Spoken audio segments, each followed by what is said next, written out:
Let's go back to the phones. Steve-O in the city. Hi, Steve. Thanks for calling. What's up? Hey, guys. Thanks for taking my call. I want to go back to it was Baldinger, I think it was, talking about how slow the guys were. Indeed. And, I want to put a nuance on that. And I don't think it's about slowness as much as it's a lack of quickness. And that equates to a lack of urgency, which I think is really troubling the Niners right now. I think maybe there's a sense of overconfidence that they feel so confident about themselves. You know, Bosa's never been the most energetic guy, and we love him for that. But, you know, Brock Purdy's not the most energetic guy. Kyle's not the most energetic coach. There seems to be this lack of spark that maybe is from overconfidence, and it's translating on the field, and it's translating to a lack of W's. This is a really interesting comment. Steve, thank you. And I do think this is what we're trying to access, okay? So I think we do this with certain teams. We want people to be outwardly fiery. Like, we want to be able to see it. And I would argue you don't always get to see it. That does not mean the fire's not there. See, I would argue Brock Purdy, what we've learned about him, there's quite an inner fire. There's quite an inner fire there. It comes in a funny package. This is not how we think that fiery quarterback leaders should look like. We don't think they're going to show up looking like they're 17 with a backpack on. That's not what we think of. But that's what we got. But I think that we've learned that there's something on the inside that burns pretty nicely, and that's great. I actually think that that's what you want, no matter if you're talking football or anything in business. You want that accountability, somebody who really has the get up and go. So I don't care what it looks like from the outside, but when the results collectively aren't there, that's when we can start asking questions. And I do think this is a difficult question to ask. It's also a difficult one to answer. But are the 49ers, in some way, shape, or form, talent or performance deficient, or are they simply suffering from, we think we're better than we are, so we really just kind of need to show up? That's impossible to determine from the outside looking in. You could look at a team that looks a little bit slow or lethargic or whatever you want to put on there, and I look at the defensive front, and you had 2 quarterback hits and you had 1 quarterback sack, and that, no matter who you're going up against, is unacceptable. And I know that Kyler Murray is slippery and elusive and all the rest of it, but you didn't really make him that uncomfortable. And then in the second half, mainly in the fourth quarter, James Conner, he had 12 carries for 72 yards, and that includes his last 3 carries, which were basically kneel downs, where he just wanted to keep the ball and get ready for the field goal. But beyond that, he was getting you for 7 yards a tote. And so was it all of a sudden hot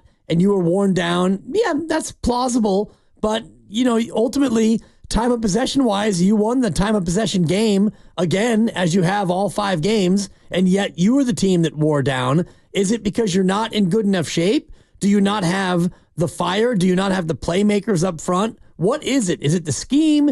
Is it the players? Is it the fitness? It's all of the above, in my opinion. And I look at a team for the second straight or the third time in the last 3 games, second time in 3 games, where the other team showed more force than you, they showed more will than you, and down the stretch, they made the plays and you didn't. I don't want this opinion to be real. I really don't. Unfortunately, I think it's two-pronged. It's easy when we watch people on TV and they don't do what you want them to do to just form whatever you want in your own mind about, like, oh, well, Kyle Shanahan called the wrong play. Well, I always look at it and go, I don't even know what the hell he called. I know what I saw. Right. I don't know if did the players execute what was called? I don't know. So I don't know, is this all on the player, all on the coach? And in the end, it doesn't matter because it's all on all of them. And the people in leadership positions are the ones that have to be most accountable. So that's all fair.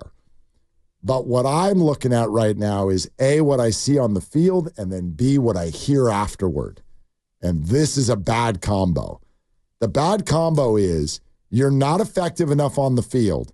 And then after the game in the locker room, you're all lined up to tell everybody about how you're still the best and you don't understand how on earth you lost this game. And around these parts, we don't lose to the Cardinals. We don't lose to the Rams.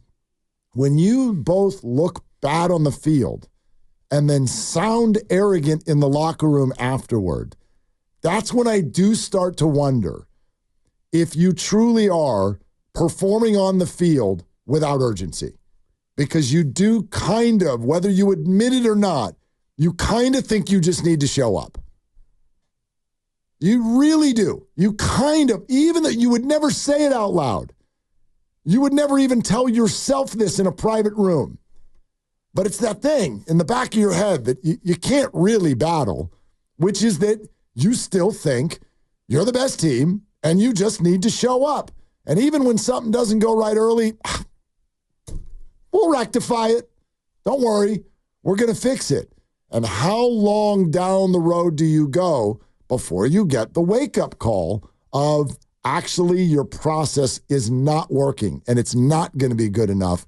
And the question is will that wake-up call come too late? Well, hopefully it comes on Thursday, because there are parallels to this in the Warriors season last year where, you tried to find that wake-up call and you struggled early and you kicked 4 or 5 games early in the year that you should have won, but you didn't. And a couple against Oklahoma City where you should have fouled, you didn't, and then you shouldn't have fouled, and you did. And, Chet Holmgren got you 2 times, and you lost a bunch of games early that you shouldn't have, but it was okay because you got that championship pedigree, and then you kept fighting it, and you kept chasing it, and you wound up in the play-in game, and you went to Sacramento, and you got boat raced, and that was it. End of season, and, 46 wins, nothing to sneeze at. You're right, but you probably should have won 50 if Draymond Green didn't get suspended twice, and all the other things we want to look at. The should-haves were greater than the actual dids. And I'm looking at this year similarly where you're 2-3, and it's not over. And you could beat Seattle fine. You get to 3-3, and you're in first place and all the rest of it. And you might be 7-6 after 13, and you might need to win 3 of 4, and you might do that, and you get in the playoffs, and then you go wherever on the road, and you lose. And we'll all look back similarly and say, well, that Ram game, you should have never kicked that one. For sure. That Arizona game, you never should have kicked that one. And so these are the things where, you've been a team that's been really good and you've made it deep in 3 of the last 4. And so you've been there and you know it and you know you're good enough, but being good enough or thinking you're good enough is not enough. You have to go out there and do it week in and week out, and they haven't. No doubt.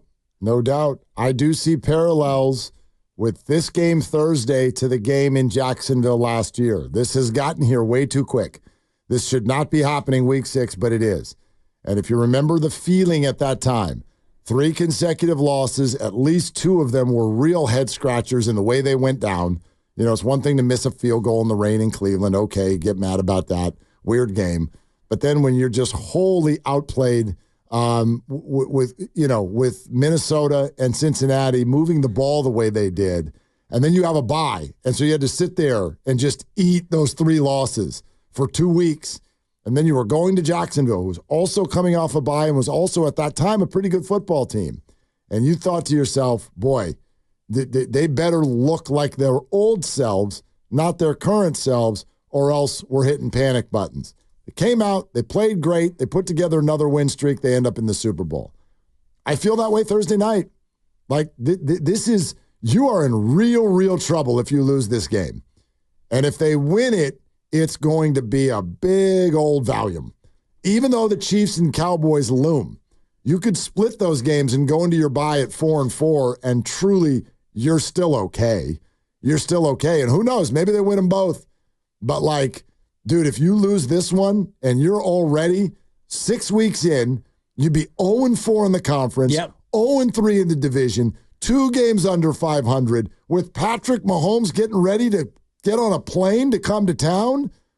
Dude, this is, as far as regular season games go, I would argue in the last 4 years, in the NFC championship window of the 49ers and their football, this is a top 5 regular season game as far as its urgency that we have seen during that entire time. It's big. It's big, and you go to Tampa out of the bye, which Tampa is better than you thought, and Dallas is actually a team that is still fighting and playing better and coming off a Monday night win where, I don't think you can just wipe off Dallas from your schedule and think that's an easy win. And, you've got 5 of your final 9 on the road off the bye, including a back-to-back Green Bay and Buffalo on the road. Yep. I mean, you want to bank some wins early if you can, because it gets tough after the bye.